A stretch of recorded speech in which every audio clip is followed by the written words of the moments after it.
Welcome back to episode 4 of the Rams Club, where today on our segments we have two different segments. The first being each and every recap of fall sports, as all the fall sports are done by now. Then our second segment is an interview with New Canaan's quarterback Luke Robinson by our very own Will Langford, who got a chance to talk to him about the upcoming CIAC Class L Championship in a rematch against Darien. Welcome back to episode 4 of the Rams Club. Myself, John Frieders, to my right, Danielle O'Malley, and beside her is Ethan Bonner. And welcome to episode 4 of our not-so-new sports show anymore. We have tons of news to catch you up on, which includes the recaps of the fall season. And then in our second segment, we're going to talk about the Turkey Bowl, get right into it in the fall sports. We'll start off with boys cross country, which ended with a record of 12-3. And they had a really successful season compared to last year. You know, they had a bunch of talent come in. They didn't really have any people graduate last year that really had any effect on the team. So we had a really, really good group of boys this year. And the top 7 is going to be returning next year, except for one player in Jacob Kozar. But they had an extremely successful season with juniors Ryan Bollinger and Spencer Payne, and then sophomores Braden Barber. They had a really great season, and they really just spread it all. They saw things come together. They're good enough to have their top runners rest meet when they kind of knew that they were going to win. So they really did have a great season. And then when it came to postseason time, they did run well at FCX. Obviously, the FCX is such a tough conference. After winning the East Division, or getting second in the East Division, but to Fairfield Ward because they lost head-to-head, that was definitely tough. But coming into next season, they're going to be really good. And they had a really good postseason. So what can you guys tell me a little bit more? So obviously their record speaks for itself. 12-3 is super, super strong, especially like you said, compared to last season. Having this very strong junior class will also set a precedent for next year with the incoming runners, with all the freshmen incoming, and then you obviously have who will be the juniors next year in Braden Barber. So yeah, they definitely, like you said, they're not losing that many people. So next season, I'm kind of expecting them to come back maybe even stronger than they were this season, just as that improvement keeps coming with this young talent on the team. Yeah, I think you talk about a lot about that young talent. You talk about there's a bunch of guys that really could do some damage next year and really could get to sub-17, which is kind of the marker in terms of like how good you actually are. If you're sub-17, you're considered pretty good. And J.D. Disturco, Faisal, Zakir Hussein, as well as Ryan Jordan, who's just a sophomore, and then the 2 others being juniors. But they definitely have a bunch of talent coming in, and it's going to be exciting to see what they do. And then moving on to the girls' side of it, man, did they have an unreal season this year. They won Class L's at States, which is extremely impressive. They won by a large margin, too, against Cheshire.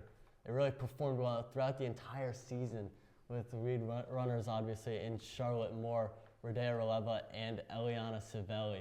They really put in some work over the summer, and they saw extremely good results. And they also do not have any really key graduating runners, except for Elizabeth McLaughlin, who's really been solid throughout the entire year. But you talk about it, they still have Rodea, they still have Charlotte. You know, they talk Ethan. Like, what can we expect going on after their successful season? Well, I think we talked about it, like we said with the boys. I think with them not losing like many runners, only except Elizabeth, I think they're going to be able to keep that strong record next year. And since they won by a large margin in the States, I think they have a really good shot of winning it again next year, led by obviously Rodea, Maggie, and Charlotte Moore. And I think being able to keep their pieces and just keep adding more with incoming lower classmen, I think it's really important for them and for them to keep their 13-2 record next year. And you talk about it, 2 freshmen or 2 underclassmen in their top 5 really playing significant roles in Maddie Griner and Eliana Civelli. Both will be a year older next year, but there's definitely going to be another fast freshman. Usually there is on the girls' side. They do a really great job at developing that younger talent in the Blazers, which is always exciting to see. And you know, when you have young talent that comes in, you got 4 years with them, compared to having someone that peaks and really gets good their junior and senior year. That's when you only have a season with them. But Brenson has multiple seasons with these top runners, so it'll be interesting to see what they can do and build upon their successful season this year. Now let's go over to the pitch for boys and girls soccer.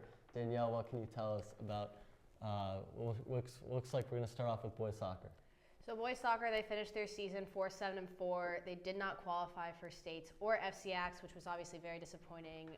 They had a chance in their final home regular season game of the year versus Ridgefield. It was actually their final regular season game, period. It was win or go home for both teams, and they ended up tying that game 1-1, and they were leading, and they just kind of lost it in the end. They lost their footing. It was unfortunate to see, as it was also their senior night. But again, as we've been talking about, there's all this kind of young talent. They are losing a lot of key players in Momo Sek, Jack Kuda, but they do have young talent in players like Joseph Gashi and Brooks Wunderlich. So they definitely are developing, and they have been improving since, I want to say, 2020, 2021-ish. So there's definitely a lot to look forward to, but they will be doing some more rebuilding than some of the other teams this year, I would say, as they are losing a lot of key seniors, especially up front on the field. Yeah, one more name to put in the mix, Tristan Bardales, who was a sophomore this year and was a key contributor. Obviously, it's tough in soccer. The FCIAC is such a tough division in both the boys and girls soccer teams, but you just see, obviously there's going to be seasons where you don't perform as well as you like, or that record's going to be like a 4-7-4, or it's going to be on the lower end of the division, but like you talk about it, you got to rebuild. Like, you can't just have all this talent constantly coming in unless you're really a top program. Yeah, I agree with you guys. I mean, when you look at their roster and their starting lineups, they had a lot of sophomores and juniors combined with all the senior captains and just the rest of the seniors in general. They had Joseph Gashi as their starting goalie all season, and I think to keep him in for almost every single game, I think that'll help him, especially next year, to try and get some more clean slates on the stat sheet for him. And when you have other sophomores like Dylan Hone, like you said, Tristan Bardales, I think it's really important to incorporate them in the lineups early so that they get used to the varsity feeling. Yeah, moving on to the girls' side, they had a more successful season, Danielle. Yes, they ended their season 4-5-3, qualifying for both FCIACs and states. They didn't make it very far in FCIACs. They lost in the first round. However, they surprised everyone in states, and they made it all the way to the quarterfinals, which was a huge, huge, huge improvement from last year's. Last year, they qualified for none of them. But similar to boys soccer, they are losing a bunch of very key seniors that all played, like Emma Finnerty, who is committed to Tufts for soccer, and Devin Russell, Ava Pericello. They're losing all these girls, but again, they have a very strong front in Paige Place, Sydney Patton, and goalie Chrissy Gabriel. They have a very strong junior class. So again, similar to boys soccer, they are losing a lot of people, and they will kind of be rebuilding, but they do have a very strong foundation for starting next season. Yeah, it'll be interesting to see the way they run their offense. Obviously, Devin Russell was such a key part of that offense, and Emma Finnerty from the corner. Ava Perticello was also extremely, extremely solid. The Emma Finnerty from the corner was able to put in a bunch of balls in play from that corner, from either side. And even just getting the ball up to Devin Russell, we saw so many times where Devin Russell was just able to weave in and out of defenders and able to get through and really do some damage. So it'll be interesting to see the way they kind of shift their play style after they get through. Obviously, Paige Place, though, her quick feet really can generate a lot of offense. Now moving on to the pool, where we got girls swim and dive. Ethan, I know you covered it a lot this year. What can you tell us about that? So recently in the past, they have usually had a really good record, but unfortunately this year they were 3-6 in their regular season. Their pool space this year was really limited due to the Y doing construction on the new pool. So they had very limited practice time and weren't able to get into the pool as much as they liked. However, they ended their season off really strong, moving to championship season. They placed 5th at FCIACs, then 3rd at Class L, and then just most recently on Sunday, they got 12th at Opens, which means they got 12th in the entire state. They did well despite all these issues, and I think the team should be really proud. I mean, they have a lot of juniors and sophomores returning next year. They're only losing 4 seniors, 3 from the swimming side and 1 from the diving side. And I think they have a lot of potential to get their footing back and return to that winning record. Yeah, you talk about it, that they had an interesting season. Nevertheless, with just 9 hours of swimming time, can't believe that they weren't able to practice as much as they probably wanted to. Now moving on back to Dunning, where we got girls field hockey. Man, did they have a crazy season. They started off 0-5, and their final record after the playoffs was 13-8, 10-7 in the regular season, but started off 0-5 with key injuries to part of their defense. Once they got those players back, they really found their groove. They beat Cheshire 3-0, and that sparked kind of everything. They just, once they got on a roll, they really did not stop. They unfortunately in FCX they lost to Staples. They lost to the champion of FCX this year in the first round, so that was definitely rough. But then when it comes to states, man, did they turn it up. They made it to the state finals where they lost to Daniel Hand in a nail biter 1-0. And we watched a lot of it, and they were covering ground. They dominated that game. Unfortunately, they couldn't put the ball in the net. But man, what an impressive season after starting 0-5. It'll definitely be interesting though, because they do have a lot of talent on the older side that's going to be kind of leaving a lot of key seniors in their offense. Obviously, Izzy Shue, who seems to come up and score almost every single game, as well as Abby Diamond, and most of the team is seniors, so it'll be interesting to see what they can do next year. And then we got boys golf, Danielle. So boys golf, their overall record was 10-5 this year, so it's still a very impressive season, not as stellar as the 2022 season was. However, they do have some talent in players like Patrick Sachs and Brooks Thompson, but they are losing their star senior, Johnny Conderas, as he is graduating this year. So again, they're not losing that many seniors, but Johnny is a big part of that team. We've been mentioning his name for years now, so it'll definitely be a shift once next season begins. Yeah, well, Bill Brown is an experienced coach, and obviously he'll figure things out. He's not losing that many people, which is nice, and he's going to have some talent, and people are going to get better. Obviously, he still has Patrick Sachs, who is a beast out on the green. Next, for our final sport, we have girls volleyball. Ethan, I know you and I covered a lot of games this season. Let's walk through it. Obviously, a 7-11 record. Tell me a little bit about that. Yeah, I think in my opinion, this was probably the most exciting sport to cover this fall. Unfortunately, they were in an all-or-nothing game to make both FCX and states against the Richfield Tigers, and they lost in the match 3-1 in sets.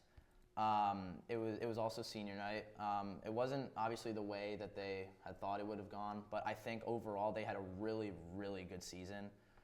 They don't have that many seniors. They only have 3. All of them were captains: Alex Steinberg, Alexis Saradakis, and Alexandra Gelvin. They have a lot of sophomores and juniors returning in Helena Jan, Anna Verton, and Mia Lockyer. I think, and it was first year that Coach Warren was coaching the girls, since she's only really coaching the boys. This was her first year as the girls coach, and I think she did a really good job. And I think being able to create this chemistry with all of her lower classmen and their seniors that are moving up this year, I think it's going to be really important. I think they can have a really good shot at making both states and FCX next year. Yeah, you talk about it. They really don't have that much talent going out the door. And then you talk about a really young team this year. Obviously, lots of key contributors being sophomores, and then a couple juniors in Brooke Gossage, and some other players that are really solid, like Naomi Salami. But you also talk about that younger talent. You're just going to see them. She's still got 2 more years, and obviously you talk about Amy Warren.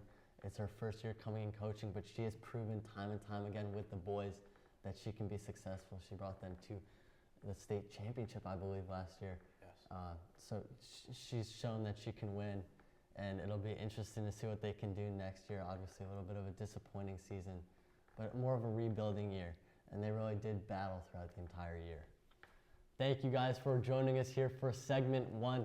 Now we're going to send it over for segment 2, which is our Turkey Bowl recap. Hello, welcome everybody to the interview segment of the Rams Club. Today we have quarterback Luke Robinson with us today.